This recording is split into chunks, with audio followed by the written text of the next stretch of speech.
Oi, oi pessoal, sejam bem-vindos ao vídeo dessa semana. O papo hoje aqui é sobre crenças e por mais que você já tenha ouvido falar muito sobre esse assunto, eu te convido a desenvolver uma nova forma de entender essa temática. Se esse é um tema na sua vida, algo que fala mais alto contigo, já deixa o seu like aqui embaixo para esse vídeo alcançar o maior número de pessoas possível. Se inscreve no canal, aciona o lembretinho e aproveita e já deixa o seu comentário aqui embaixo para mim, me respondendo a seguinte pergunta: qual é a crença que você sente que mais atrapalha o seu processo de desenvolvimento e de transformação na direção da pessoa que você quer ser? Que eu vou dar uma olhada, isso me ajuda a criar novos conteúdos, enfim. E para começar, eu quero dizer assim, que existem muitas vertentes que tratam do tema das crenças. Numa rápida busca aqui no YouTube ou no Google, você vai encontrar muito material a respeito, inclusive vídeos meus falando sobre o tema, mas o que eu quero aqui hoje é causar uma nova reflexão e trazer uma nova compreensão que, na minha opinião pessoal, faz muito mais sentido, uma forma de enxergar a coisa com a qual eu me identifico totalmente, porque tem a ver com aquilo que vem sendo o cerne do meu trabalho, que é o processo de libertação emocional, que é esse processo através do qual a gente se sente cada vez mais livre para experimentar todas as nossas emoções, que é o trabalho que eu venho desenvolvendo junto com os assinantes do Portal Despertar desde 2017 e com os alunos do programa Liberte-se, que é o programa online de libertação emocional. Para você se libertar ao ponto de se permitir sentir todas as suas emoções, você em algum momento vai ter que lidar com as suas crenças. Porque o que mais impede a gente de fluir livremente com todas as nossas emoções são justamente ideias pré-concebidas a respeito de como a gente deveria ser, daquilo que a gente deveria sentir e daquilo que a gente não deveria sentir. Essa forma de entender o processo vem dos estudos que eu tenho feito a respeito do trabalho de um médico. Ele é do Kuwait, mas ele é naturalizado norte-americano. O nome dele é H.A. Almas e ele desenvolveu uma série de livros que se chama The Diamond Heart Series. E nesse trabalho ele desenvolve a teoria dos buracos. Eu não vou entrar nesse assunto muito profundamente agora. Me deixem aqui nos comentários se de repente essa for uma temática que vocês têm vontade de mergulhar um pouco mais. Mas basicamente o que é importante de eu trazer aqui num vídeo sobre crenças é que ele diz que todos nós somos, quando a gente nasce, a gente é uma página em branco e a gente vem como se fosse um estojinho de canetinhas com todas as cores do mundo, como se a gente fosse uma sementinha que, se a gente for regado, se a terra for adubada, se de repente a gente receber o estímulo necessário, a nutrição necessária, a gente pode escrever a história da nossa vida nesse caderno com as folhas em branco, com todas as cores do mundo. Se a gente receber a atenção, o afeto, o amor, o cuidado, o estímulo, o encorajamento necessário, essa sementinha cheia de potencialidade se transforma numa árvore enorme, com ramos avançando em todas as direções. Essas potencialidades, elas se expressam durante a nossa infância enquanto necessidades essenciais. As necessidades essenciais são justamente a necessidade que essa sementinha tem de ser adubada, de ser fertilizada, de ser regada, de ser protegida do calor extremo ou do frio extremo. E, por exemplo, citando algumas necessidades, elas são 10 no total, mas citando algumas delas, todas as crianças têm a necessidade de se sentir amada, de se sentir desejada, de se sentir valorizada, de se sentir legitimizada, validada nos seus pensamentos, nas suas emoções, nas suas intuições. Todas as crianças têm a necessidade de serem encorajadas a aprender com os próprios erros,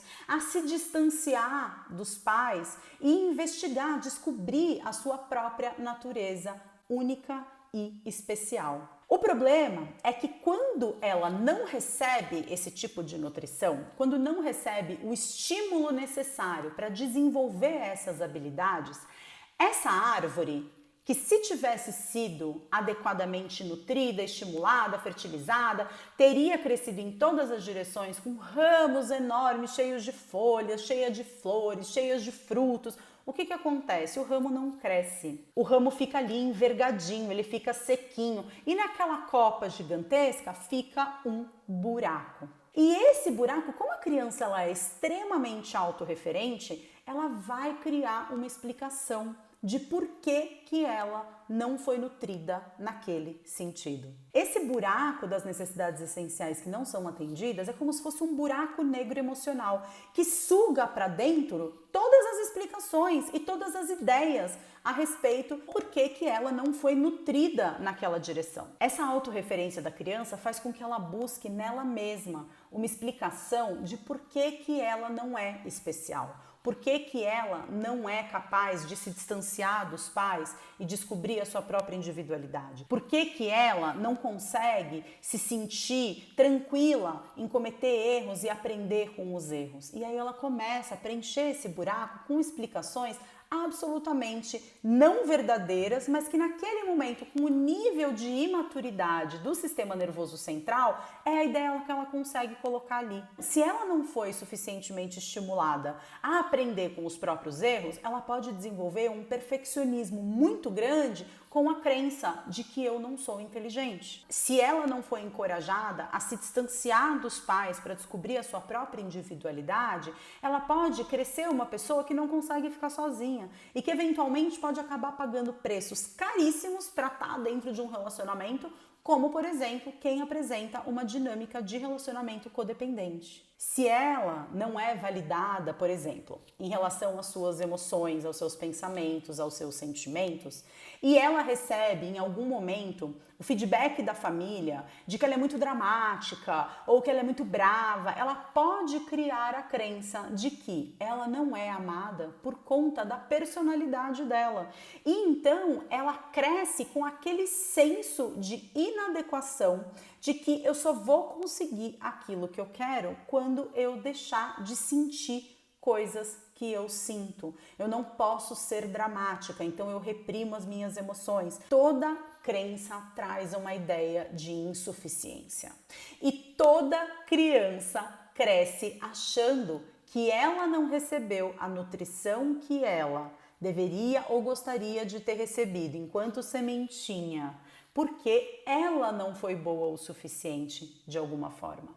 E por que é importante a gente olhar para as crenças através desse novo filtro? De acordo com essa percepção, a crença ela é um buraco energético que está sendo preenchido por um entendimento. Só que esse buraco ele não vai ser preenchido.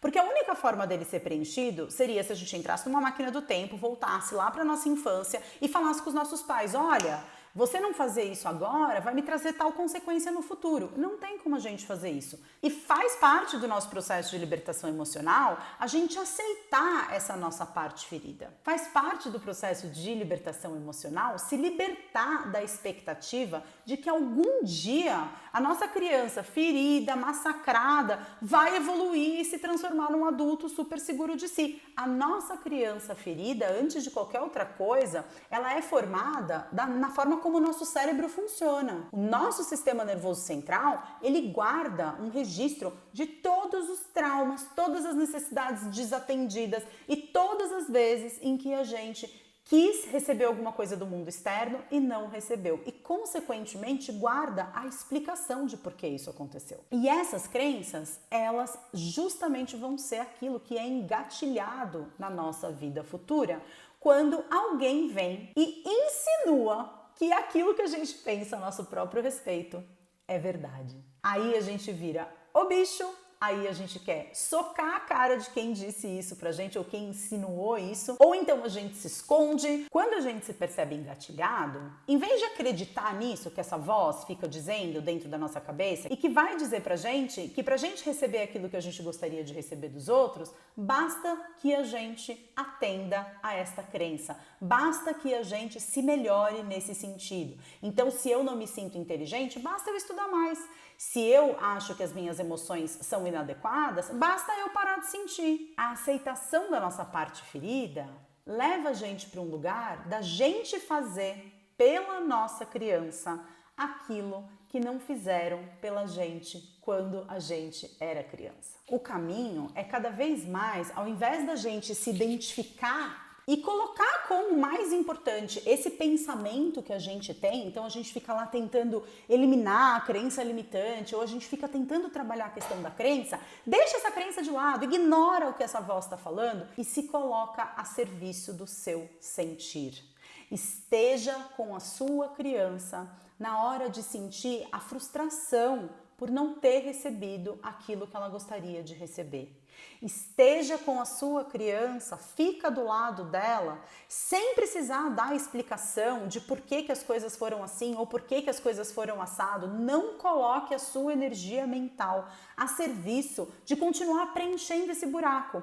Simplesmente aceite que uma parte sua vai ser esburacada sempre. E ter consciência disso é o que vai fazer com que, quando a vida te desafiar e apertar o gatilho que aciona esse lugar de dor dentro de você, você tendo consciência desse lugar de dor, você deixa de acreditar que a saída tá em mudar o que quer que seja dentro de você. Se você tá em contato e aceitando que uma parte sua sempre vai ser ferida, você tem o recurso interno para caminhar pela sua vida apesar da ferida e não passar o resto da vida se defendendo, reativo, sempre que a vida vier e te der um cutucão. Tem um exemplo que eu gosto muito de pensar, que é o seguinte: vamos supor que você está andando pela sua casa e você topa o seu dedinho do pé, que não serve para mais nada a não ser para se topar. E aí você sente aquela dor desgraçada e aí, enfim, 2 minutos depois passou.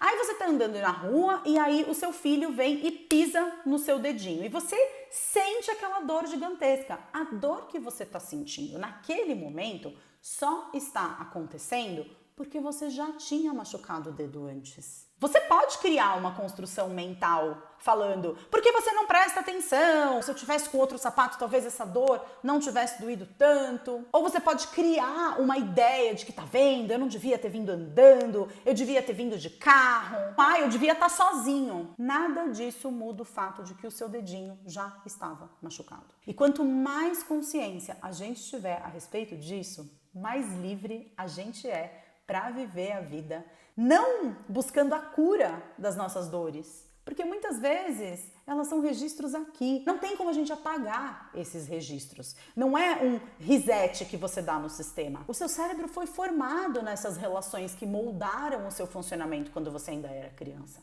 Que tal parar de olhar para trás, começar a olhar para frente e entender que as suas crenças fazem parte de uma voz que só tagarela na sua cabeça. Mais importante do que isso é o quanto você se abre para sentir a dor que a sua criança sentiu quando não recebeu aquilo que ela queria. E se por acaso esse tema dessa voz que fala dentro da sua cabeça é algo que te interessa, aqui embaixo vai ter um link para o meu site. Lá tem um artigo no blog, eu vou deixar o link direto aqui embaixo. Leia esse artigo do blog porque eu acho que você vai gostar bastante. E se essa temática de como é que a gente pode estar lá do lado da nossa criança para ajudá-la a lidar com as nossas emoções te interessa de alguma forma, deixe seu comentário aqui embaixo também, me dando sugestões que elas viram vídeo aqui no canal. Gratidão pela sua atenção, a gente se vê muito em breve. Um beijo grande!